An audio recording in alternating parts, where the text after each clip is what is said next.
Hey, welcome to Old Ass Movie Reviews. I'm Scott. Dave can't make it tonight, but I have a special guest, my buddy from my old hometown, McLeansboro, Illinois, Craig Edwards. Thank you for joining me. Thank you for having me. And thanks always, man. Taking this movie request. I was intrigued to see what you guys thought. I'm sorry Dave isn't here. Hope all is well with him, but yeah, absolutely. This was a when somebody sends us a request on the show, I always try and watch it, and we've gotten some good ones in the past. This is an interesting movie, one I had never heard of. Adam Rifkin's 1989 Never on Tuesday. That's right. Yep. Never on Tuesday. What an interesting movie. I found it sitting on a shelf in a video store that was a ripoff of Blockbuster called Box Office Video. I got a job there right out of college. And I mean, it ripped it off every way that it could, down to the color scheme, the teal, that Miami Vice teal and peach thing. Oh, yeah, definitely 80s. Blockbuster had for a while. So Box Office was a chain of about 12 stores up there, and I was working in the one in Crown Point, which is the city that John Dillinger escaped the jail. Oh, damn! By schmoozing the female, like sheriff or deputy or whatever, and carving a gun out of soap. Have you ever heard that story? It happened. I have. That is amazing, man. Just miles from where I was handing out videos. But anyway, but I see this movie sitting on the shelf, and it's two guys and a girl, and you can tell it's light and frothy. And so I rent it and take it home, and it was weird because at the time I was sitting in Crown Point waiting for people to get out of Southern Illinois University so that we could make a move at the time west to California to jump into the movie industry. And this movie just happens to be about two guys from the Midwest who head west to go and break into something in the West Coast. So it really struck a chord with me. Now, was the movie any good? Yeah, well, that's what we're about to talk about. But it's been around in my head all that time since. So that's interesting you bring that up. And that's pretty much the synopsis of the movie is two buddies heading to California. They're obviously on their way for something, but as somebody of that age and with those hormones, what are they going to be talking about? The California women. And they're goofballs. I related to these idiots so much. So thank you for making me feel 16 again watching this movie. It wasn't, and the unenlightened, the way that we thought about things and the way that we assumed women thought about things. That's what I took from that is, these two guys on their way to California, just jacking around in the car and end up crashing into a beautiful woman heading the other direction. The only other car on the road. Only other car on the road in the middle of the desert. The whole movie takes place in this one location, which I thought was brilliant. Yep. And all they can think of is the woman and getting in her pants versus is everybody okay? Is the car wreck and stuff like that? And they're just bumbling fools. And it's like, wow. I remember thinking like these idiots. Oh, absolutely. Yeah. Any attractive woman you saw back then or girl, you thought, I should bequeath my charms to her because she obviously would be interested. And yeah, wow. Talk about misguided, just like these two fools. Yeah, exactly. And you've got it's Peter Berg, who has gone on to be a director. He directed, Battleship and some other big movies. And the other fellow, I'm not going to remember his name, but he was on blank. Suddenly Susan is about his only other big credit. Andrew something. And then the woman who is named Tuesday, which there's a little play in the film's title there.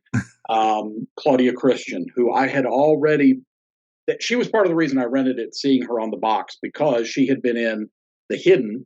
She is the stripper that gets, Hidden is the movie where the alien is jumping from body to body. Okay. And at one point it jumps into a stripper's body, and that's Claudia Christian. Okay.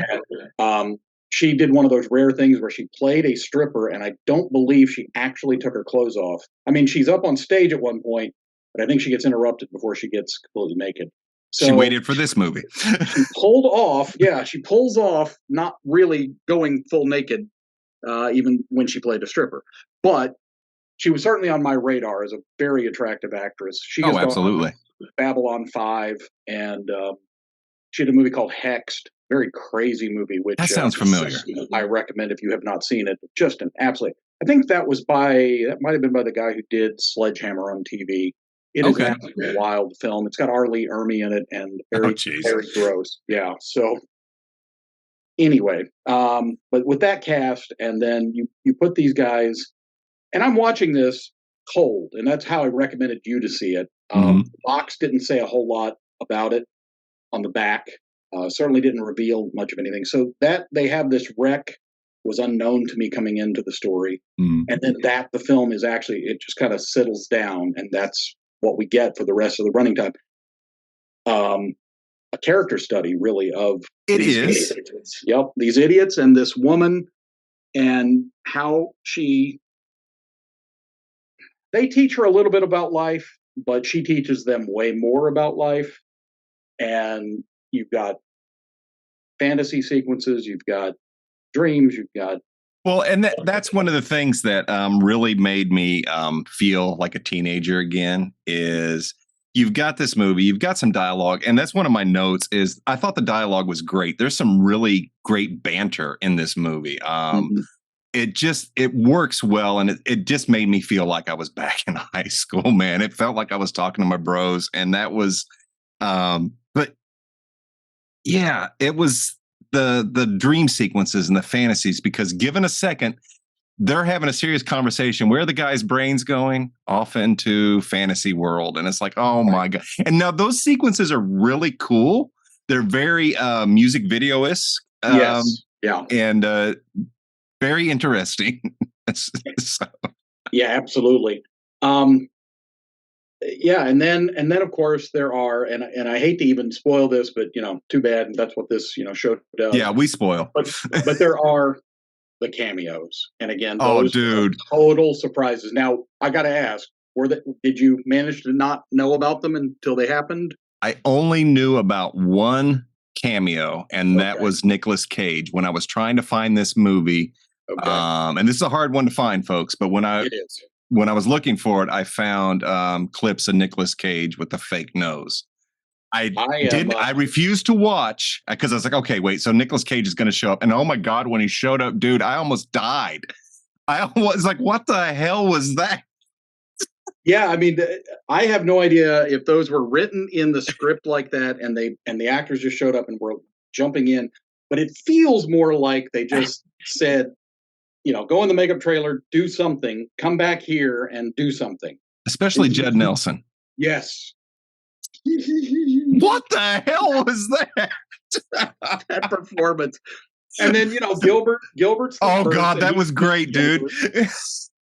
the brush buddy or whatever he had. Well, okay. I look at that and all I'm screaming is, that's the bathroom buddy from Gremlins. Exactly. So, and of course, what better movie to rip off a gadget from than the Peltzer all-in-one breakfast buddy. What was it? What was it called? Um, I don't remember what they called it. I put my Peltzer notes bathroom something buddy buddy. from Gremlins, but it was a brush magic. I forget what it was. Well, that was the Larry Lutner, Oh yeah, Larry Luger. Yeah. Larry Lutner thing. But those cameos just coming out of nowhere. I have since become vague acquaintances with Adam Rifkin on social media. Ah. He seems to be quite delighted by my love for this movie. And I have found out since that he wrote this thing in a weekend. They gave him. I read that.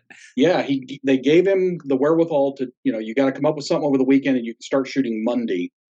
And you've got these limited resources. And he came up with this script over a weekend and they started shooting. And wasn't he fairly young at this time? Yeah. I think he had done one or two very small films, horror films, Psycho Cop and maybe Psycho Cop Returns. Those aren't are great his titles. name, though. Yeah. If you go to look for those, though, he's credited as Riff, R-I-F, Riff Coogan instead of Adam Rifkin for whatever reason. So, so this was his first, I think the first Adam Rifkin film. He has gone on to The Dark Backward, where Judd Nelson, again, is a guy with an arm growing out of his back, and he's trying to do a stand-up comedy career. Very, very strange film from the early '90s. And he wrote Mouse Hunt. Yes, I saw Nathan that. Lane, yeah, and Nathan Lane chasing a mouse movie. So, Yeah. but yeah, Rifkin was great. Now, so it sounds as though, with some reservation perhaps for these goofball characters, especially in 2023, it sounds like you enjoyed the film. I have mixed feelings on this film. When I finished it, it was like, okay, I got some good out of it. I enjoyed seeing some things.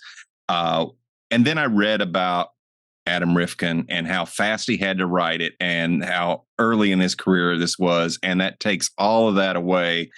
And I don't like to shit on films and filmmakers. I started to when I started the podcast, but we've kind of things have grown, and you see things for what they are. And it's if I can find good in it, I'm going to. And I don't hate this movie. I did find it. The cameos I liked. I actually really dude, when I'll never pronounce his name right. Carrie, what's his name? And Emilio Estevez show up. Yep. Oh my God. That was hilarious, man. Yeah, Elvis's brother is Cassian Elvis, who is one of the producers. So I did see that. Yeah. Carrie in there. Yeah, for sure. And then Rifkin must know the whole Sheen Estevez family. Had to have. Both because of them, Charlie and Emilio both show up, which was really cool. But what I liked of this, and this is also, earlier in our series of shows, you had recommended Empire Records because you have a very personal connection to Empire Records. Right. And it was a slice of life movie. And I thought that was unique, that yet you've again recommended a movie that takes you to that time period. And I dig that, man. I do. So that I enjoyed the teleportation back in time, the little time travel. So it was cool. It was entertaining. I don't hate it. So yeah, that's all you could ask. Yeah, it really struck a chord with my buddy and I planning to go west. And I can definitely see that. I mean, I'm the nerdier guy, and he was the guy with the hair. So we even fit the oh my God characters, and just, I mean, there's lines in this thing that I'm saying, this was 30 years ago that I saw this, and I say cheese sauce. Oh, that was a great one. Cheese sauce. We're gonna have to drink our own pee. Anytime anything goes wrong, that we weren't doing anything gay. I mean, that was exactly what we would have said. Hello, it wasn't gay. Yeah, I was playing with his hair. Well, we were doing anything gay though. Yeah, absolutely. And just I got to. This is a weird thing. I go to visit the set of a National Lampoon movie called The Trouble with Frank. It's now called Pucked. It's got John Bon Jovi in it. Oh, wow. Good cast. Not a very good movie. Directed by Arthur Hiller, of all people. And I'm visiting the set in Greensboro, North Carolina.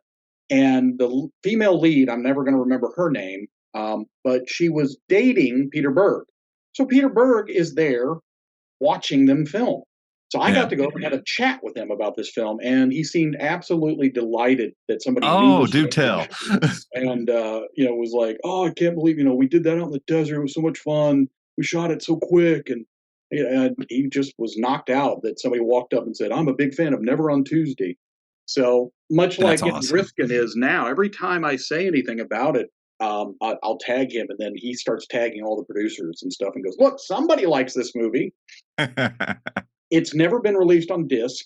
You said it's hard to find. There was a VHS release, which I think is what's been ripped to YouTube. Is probably where you found it. It's what it looks like. Yeah, and I did find it on YouTube, and it is obviously a rip. I have begged him for a disc release of any kind, DVD at least. Yeah. And he says the rights are weirdly buried somewhere. And, it happens a lot. Yeah. It really does. There could always be music problems too. Yes. I don't remember if there's a lot of music in it, but the girl watching. It's older music. Yeah, but that can kill a That's disc true. release. You can stream it all day long, but as soon as you try to put it on a disc, you any money you're going to make is all going to the music people. Yeah. So unfortunately. I don't know that we'll ever see this thing released high def. Probably not. No. But I've got a VHS of it, somewhere, Yeah. and glad to hear it's on YouTube. At least I can watch it when I want. Yes, it's there. It's serviceable. It's not a horrible copy. But it's perfectly fine. But where this touched me was I did like the way the boys over the course of that night learn that just because a woman is attractive doesn't mean she's for you or interested in you. And they did have an arc. I mean, as goofy as this movie is, they are better people leaving at the end than they were when those cars collided. That's one of my notes about this movie. It has a very Breakfast Club feel, except smaller, because you have these arcs that they all take a little bit of an arc that, like you had mentioned. But for this time, this movie felt very progressive. Very, it's like, wow. Oh, they're going here with the lesbian and of course the guys, and it's there's a lesson here, and it was I thought it was well done, well written. Yeah, absolutely. And I thought that when Tuesday says I'm a lesbian, I thought she was messing with him. Exactly. And then when she tells the story about her lost lover, and that she loses in a very sad, way, and she tells it over a campfire that they have over the course of the evening. This movie really just gets to me. These characters are real to me. I wanted a sequel back then so bad, but now I realize that you probably would have ended up with Arthur 2 on the rocks. You probably weren't going to get that level. You can't take them through that arc again. All the things that reason why you really shouldn't do a sequel. That, and there's more that made this than just the story. I mean, there's so much that came into place to make this. This is at a point in Adam's career where he thought different or wrote different, and it's raw, and you can see that. Like I said, once I saw where this was in his career, I softened quite a bit. It's like, wow, I'm impressed, dude. So kill this thing. So it's that is I don't even know where I was going with that, but it was I don't know, Craig. I lost my train. Well, the film looks good. I don't know what the budget was. It was low. Yeah. You absolutely know. And like you said, it is a little ragged around the edges, but surprisingly polished to me. Yeah. And that wreck, for example, dude, the wreck was something else. I don't know how they pulled that off. I guess they really slammed those cars into each other. They looked like it because they looked trashed. But they had to do that in a way because they play off of them. They get out of them. Mm-hmm. So that had to be done. I'm guessing, it wasn't something they did in second unit at the tail end of filming. No, that had to be done so that they could have the cars in the positions and everything. Right, because they're the set. Yeah. So they must have knocked that out, day one, and then made sure everybody was okay, and then brought the actors in and started filming, Yeah, at least they didn't make the actors actually drive each other and crash. That would have been low budget then. That'd have been Tarantino, but anyway. Well, if Tuesday had her foot out barefoot out the window, maybe. For a close-up. Yes, exactly. Very much so. That's a whole nother podcast, the Tarantino Feet podcast. Not going to happen.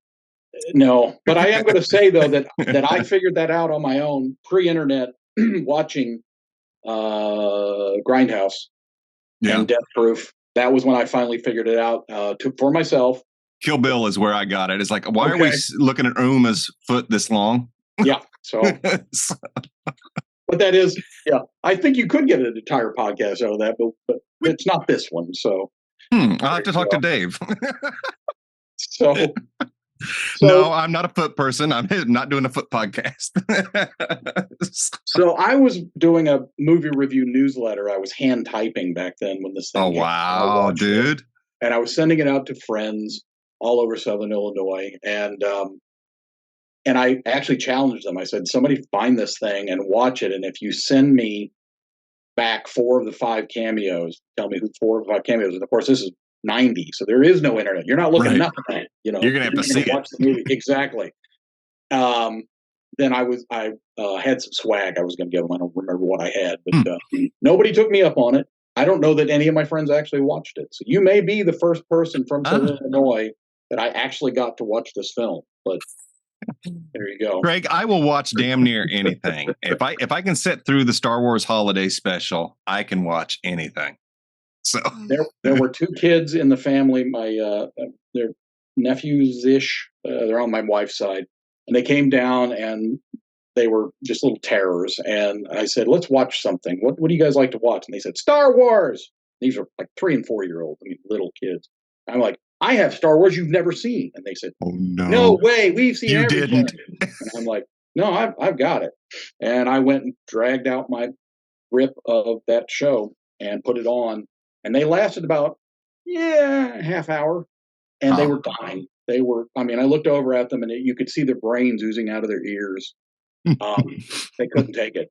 And so we never made it to the hour mark. They never saw Boba Fett in the cartoon. That's the best part of the whole thing. Exactly. But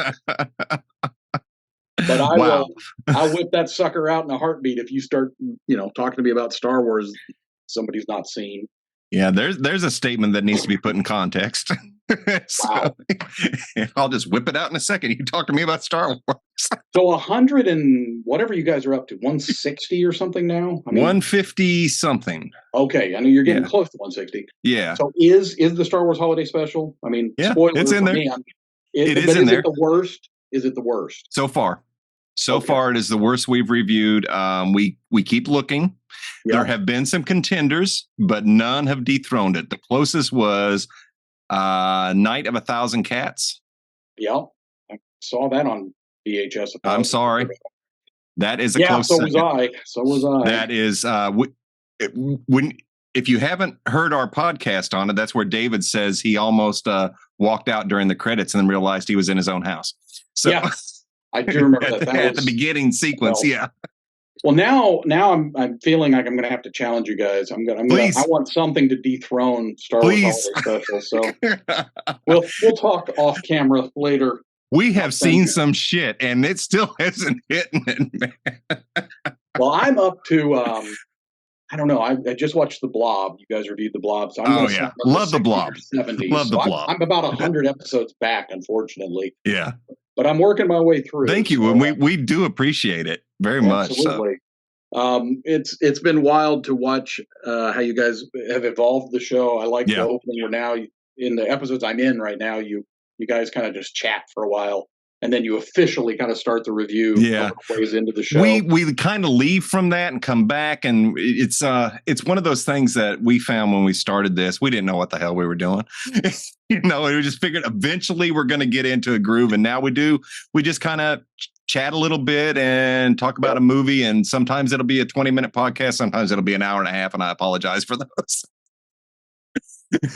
Yeah, it's hard to say because, and that's the funny thing is sometimes I'll see the movie title and then I see the running time and I'm like, are they really going to be able to talk that long about that movie?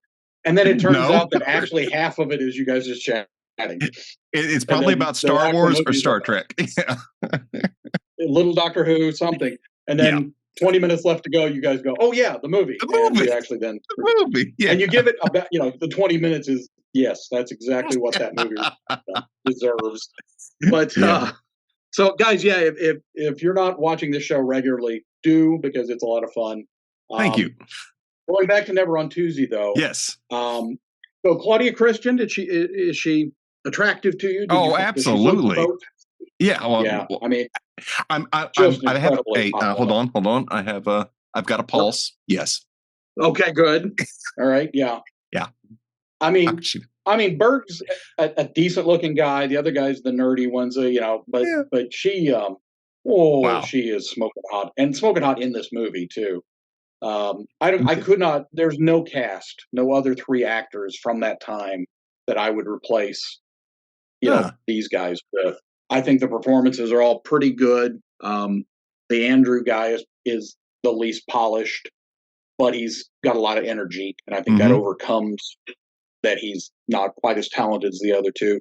Berg doesn't really act anymore. I mean, he never was a huge anything, but he was in some weird movies like Late for Dinner and things like that. Yeah. And I don't think he ever did a series, but now he's directing, and obviously that's working for him. So I doubt you'll ever probably see him unless he wants that SAG insurance where, like, producer Andrew Stevens now pops up in something for a minute, the doctor or the lawyer, we'll get him, and then he's got his insurance for another year or whatever. So that's probably all you're going to see at Bird. Claudia Christian's still around. I guess they just announced. I'm not a Babylon 5 guy. I never got into it. I've never watched. Aware of it, and they're apparently about to do an animated version, and everybody surviving is going to come back and do their voices. So, which is probably the best thing you could do at this point, since we're talking 30-ish years later. So the voices will be a little probably more on point. So yeah, this movie touched me. It is one of my favorites. If somebody sits down and just says, I want to watch something, and I like light, frothy, and I love the 80s, like, let me go drag out my VHS. Yeah. Dude, when you bring the 80s in like this, I mean, like I said, this took me right back real fast. And it was the dialogue. It was hearing these guys and realizing, oh my God, I thought that way. I talked that way. I acted that way. I would have seen her in the desert and thought the exact same thing. And it's like, oh God, what the hell was wrong with me? Oh, I was a teenager. That's what was wrong with me. A teenager in the 80s. Yeah, exactly. Exactly. And and I certainly think kids of that age are probably a little more enlightened. I hope they are. I hope so. But we survived it. We're not. I don't know how, Craig. I don't know how. But we're not terrible people. No. For having not been enlightened back then, we made it through, and we found. We went into the light, Carol Ann. We found the light. So, yeah, it's just, and I've never found the closest I've found to any film anywhere like this, and I only saw it once, was a film called Highways from the 90s. I don't know anything about it. Nobody known in it, no cameos or anything. But it was a road trip, but it was more about people. I think they left college and they were all trying to get home. Mm-hmm. And we're in the car with them for the bulk of the film. And then eventually people start leaving as they get to their homes. And it was the closest in that it had the same kind of feel of pretty well-drawn characters for, again, a very low-budget movie. If you don't have production values and your acting is only going to be what it's going to be, then you're left, the writing is your only savior. And I think this film, I think it worked. It's just not been something that I've ever been able to find a copy of. I might have it on a VHS. Right. I might have it off cable, but I haven't seen it since the 90s myself. So, well, that's one of the things that I know it's done for budgetary reasons. This single location, all of that, it makes sense. And when you get down to that, you've got to have a tight story. And what he chose to focus on was the development of these characters. And I'm impressed because it evoked a lot of emotion and a lot of feeling and a lot of memories, and then reminded me of as I said earlier, Breakfast Club, Weird Science. Is like we are going 80s, and there's, it was cool, man. It was really cool. And another thing I'll say, and it's on its behalf, in its favor, the boys never take liberties. If I remember correctly, they think about it, they fantasize about it. Oh, do they ever fantasize about it? I have to say something. Go ahead. I have never seen a turkey so molested. Yes. Yeah. I will say no more. Listeners, if you want to understand what I just said, go watch the movie. Yeah. Yes. Totally true.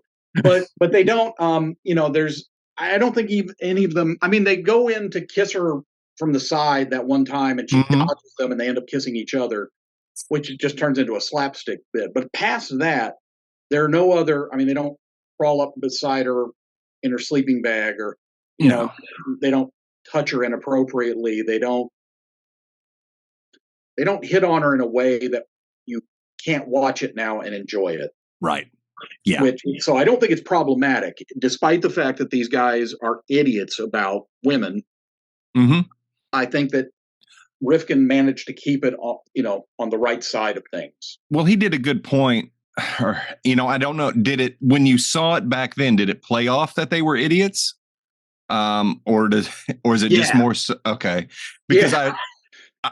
well, I just didn't know if it was like, because if I'd have seen it then, I would have been 19 and I would have still been thinking like that. Well, So, that's an interesting point. I saw it post college. I'd just gotten out of college, so I was 22. yeah. You're still an idiot at 22, usually. Oh yeah. So, but I didn't find myself hoping. I don't think I found myself hoping that they actually were going to end up having sex with her, especially when she identified as a lesbian and said she wasn't interested. I took that off the table. I was intrigued to see where it was going to go from there, because at that point, that's early, 20 minutes in, and there's, it's an hour and 20, 25 minutes. I mean, it's something like that. Yeah. It's not a super short movie, but it's not stupidly long either. But I didn't know exactly how they were going to pull off three characters talking, but they did. Mm-hmm. And the realness, I mean, the ridiculous story about them getting locked in Kmart or whatever. And there's so many good, just little funny moments. And it's the kind of thing that my buddy and I, that, we were looking to go west. That's the kind of thing that would have happened. That's awesome back then, So yeah, I just think this is a gold star, small little movie. It's not going to change the world. It's not going to win Oscars, but it's a fun little hour and a half. Get those cameos dotted in, and that's it's almost like Michael Winslow in the Police Academy movies. They roll one out just when the movie starts slowing down, and you're like, okay, and then here's Gilbert Gottfried. Yeah. And Gilbert Gottfried was freaking hilarious in this, man. Oh my God. You're in the desert, you might die. So this way you won't think about dying. Yeah, exactly. Doesn't give him a ride, nothing. Just no. In fact, he tells them why he can't. I can't. Yes. Sorry, can't give you a ride. I think he says something like he'll tell somebody. Yeah, someday. It's like maybe. But yeah. So I'm pleased that you liked it as well as you did. You mentioned that there might be a little add-on here when Dave's able to return. I would love to hear what he's got to say about it. I will tell you that from watching what I've watched up till now, I have noticed that Dave seems to be a little more 2023 centric, in that sometimes the problematic bits of earlier movies, he doesn't get around them, or he doesn't excuse them for the context of when they were made. Yeah, he seems to have a little more problem. So that's one of the reasons I'm really interested to see if he has issues with this. From that time frame, we will see more than you and I did. So I'm looking forward to that. I hope that is something that happens, and if not, then you find out from him and tell me in private message. I will. And that's one of the things Dave and I do talk about. It's hard sometimes to look at a movie for what it is and what time it was made, and we tend to look through 2023 glasses and say, hey, this is not acceptable now. I can recognize and say, you know what, this could be a bit problematic now, but this was a different time. It is what it is. You can't go back and change it. I still love 16 Candles. I don't give a shit. Exactly. So. Yeah. Name any of the ones that they say are problematic now. All of them.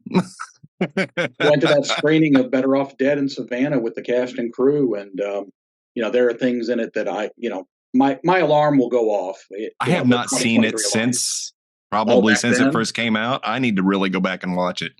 Oh yeah, you should absolutely revisit that film. In fact, that would be a good episode for you guys. It's been in our queue for a long time. We have been talking about it for a while. Yeah, but yes. Because it's certainly an old ass movie at this point. And it'd be interesting to see how it holds up for you. I'm sure. Was that a VHS from back in the day? Yes. Did you see that on VHS? Yeah. I actually, me too. believe it or not, in the theaters. Believe it or not, I saw it when I was in Okinawa. A friend of mine had it on VHS and said, "You got to watch this movie." So, it was. So it's funny how that's one thing. Music, movies, they will, when you see them or you hear them, they're time machines, man. They will take you to places. You mentioned Better Off Dead. I instantly thought of my time in Japan, and here we go. And it sets that mood. It's really wild, man. $2. Yeah, exactly. So yeah, I'm interested to see that episode when you guys do that. Cool, man. Well, yeah. Where do you want to go from here with not Better Off Dead? We will have to go to Better Off Dead, but I will just give our listeners your final review thoughts on this movie. So it's a 3-character study. It's got some funny cameos. It's surprisingly well made for something that was probably in the very low, like $100,000 range, maybe $500,000. It couldn't have been any more than that. And there really is. It's not just slapstick. It's not just puns. There is a character arc to these characters. All 3 of them grow over the course of their time together, and the ending, it kills me when they take their separate vehicles and they're going off in different directions and likely never saw each other again. Because this is the 80s. No way. Yeah, there's no way to keep in touch like we do now. Yeah. Simple as looking somebody up on Facebook or whatever. That's what's amazing. Yeah, because right then there's such a finale. A final finale, whatever of their separation. Whereas now it's like, hey, I can just pick up my phone and look you up, and we can chat at any time. But then you're never gonna find them. So, this is an entertaining 80s movie. Got great character study, as you say, and a good message as well. But my favorite part of it is these crazy ass cameos. I don't know why they're in there, and I don't care, but they're really cool. It's like, it takes it up. It takes it into a realm of absurdity, which is good. I like absurd. Absolutely, yeah, I totally agree because it does have kind of heartfelt moments here and there. But there's more. It is a funny movie. It is a comedy.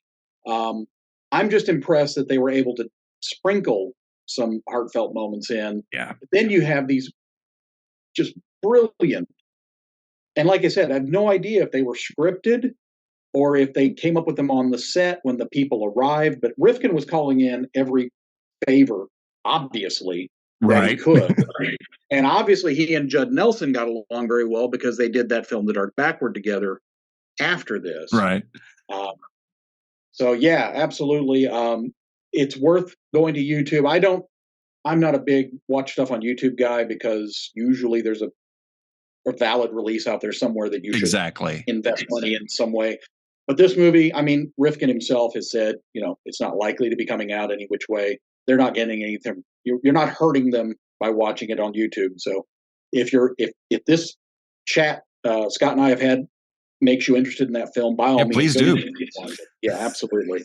Yeah, and that's just it. It's been on. Come back and comment this wherever you're watching it. Come back and comment your thoughts because the more people I can turn on to the Never on Tuesday brigade, I'm all for that. So. Awesome. Well, I'm glad we could be a vehicle to help your crusade. Yes. You need a T-shirt and a bumper sticker. Dang straight I do. Never on Tuesday. Yeah. Well, folks, I appreciate you joining us. Craig, thanks again for being my guest on here. And hopefully we can get Dave's thoughts on the movie and have you back for Better Off Dead in the future here, which would be absolutely awesome. Thanks again for coming. Thanks, folks, for listening. And hit the like, hit the subscribe, hit the share. You can find us on YouTube, Rumble, Twitter, Facebook, wherever you listen to your podcast at. And if you can't find me, drop me a line. But that means you found me. So, hey. Or find me and I'll direct you. Yes, absolutely. Or find Dave. Absolutely. When he gets back, he'll tell you. Find somebody, for God's sake. Thanks again, folks. And we will catch you next week with something different.